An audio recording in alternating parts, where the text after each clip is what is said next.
ಸಜೀವಿಗಳು ಸಂತಾನೋತ್ಪತ್ತಿ ಮಾಡುವುದು. ನಿರ್ಜೀವಿಗಳು ಸಂತಾನೋತ್ಪತ್ತಿ ಮಾಡುವುದು. ಸಜೀವಿಗಳು ಬೆಳವಣಿಗೆ ಹೊಂದುವುದು. ನಿರ್ಜೀವಿಗಳು ಬೆಳವಣಿಗೆ ಹೊಂದುವುದು. ಈಗ ನೋಡ್ರಿ ನಿಮ್ ಫ್ರೆಂಡ್ಸ್ ಹೇಳಿದ್ರು ಸಜೀವಿಗಳ ಲಕ್ಷಣಗಳು ಯಾವ್ದು, ನಿರ್ಜೀವಿ ಲಕ್ಷಣ ಯಾವ್ದು. ಸಜೀವಿಗಳು ಏನ್ ಮಾಡ್ತವೆ, ಉಸಿರಾಡ್ತವೆ, ಆಹಾರ ಸೇವನೆ ಮಾಡ್ತವೆ, ಮತ್ತೇನ್ ಮಾಡ್ತವೆ, ಹೌದಾ. ನಿರ್ಜೀವಿಗಳು ಎಲ್ಲ ಕೆಲಸಗಳನ್ನು ಮಾಡ್ತಾವು. ಸೊ ಇಲ್ಲಿ ನೋಡ್ರಿ, ಈಗ ನಾ ಇಲ್ಲೊಂದು ಚಾರ್ಟ್ ಮಾಡಿದ್ರಿ. ಇದರಲ್ಲಿ ಕೆಲವೊಂದಿಷ್ಟು ಪಿಕ್ಚರ್ಸ್ ಅಂದ್ರೆ ಚಿತ್ರಗಳಿದಾವ. ಒಂದೇದು ಯಾವ್ದು ಹೇಳಿ ಚಿತ್ರ ಇದು, ಅಂದ್ರೆ ಛತ್ರಿ. ಎರಡನೇದು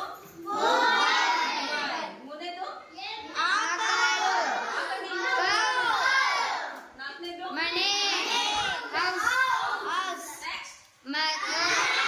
ಅಥವಾ ಗಿಡಕ್ಕೆ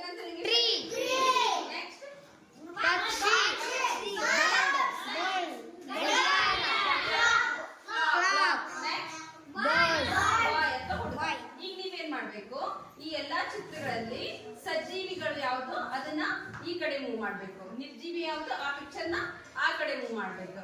ಹೌದಾ. ನೋಡಿ, ಸಜೀವಿಗಳು ಅಂದ್ರೆ ಲಿವಿಂಗ್ ಥಿಂಗ್ಸ್, ಇಂಗ್ಲಿಷ್ ಅಲ್ಲಿ ಹೇಳ್ತಾರೆ ಇವಕ್ಕೆ ಲಿವಿಂಗ್ ಥಿಂಗ್ಸ್. ನಿರ್ಜೀವಿಗಳು ಅಂದ್ರೆ ನಾನ್ ಲಿವಿಂಗ್ ಥಿಂಗ್ಸ್. ಗೊತ್ತಾಯ್ತು? Are you ready? Umbrella.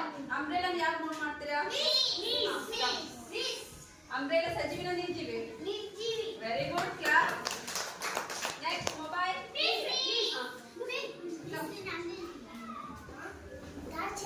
Mobile ಸಜೀವಿ ನಿರ್ಜೀವಿ?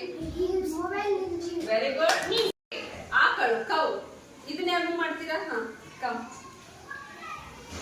ಆಕಳು ಸಜೀವಿನ ನಿರ್ಜೀವಿ? Very good. ಕ್ಲಾಪ್.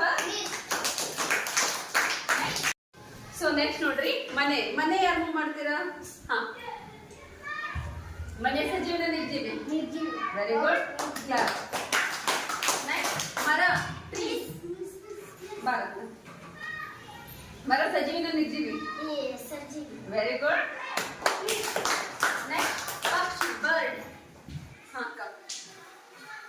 ಪಕ್ಷಿ ಸಜೀವಿನ ನಿರ್ಜೀವಿ? ಸಜೀವಿ. Very good. ನೆಕ್ಸ್ಟ್ ಗಡಿಯಾರ. ಕ್ಲಾಕ್.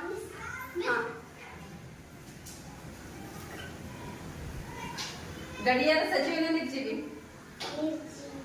Very good. ನೆಕ್ಸ್ಟ್ ಹುಡುಗ. ಬಾಯ್. ಸಜೀವಿನ ನಿರ್ಜೀವಿ? Very good. ಸೊ ಈಗ ನೋಡ್ರಿ, ಇಲ್ಲಿ ಸಜೀವಿಗಳು ಯಾವ್ಯಾವು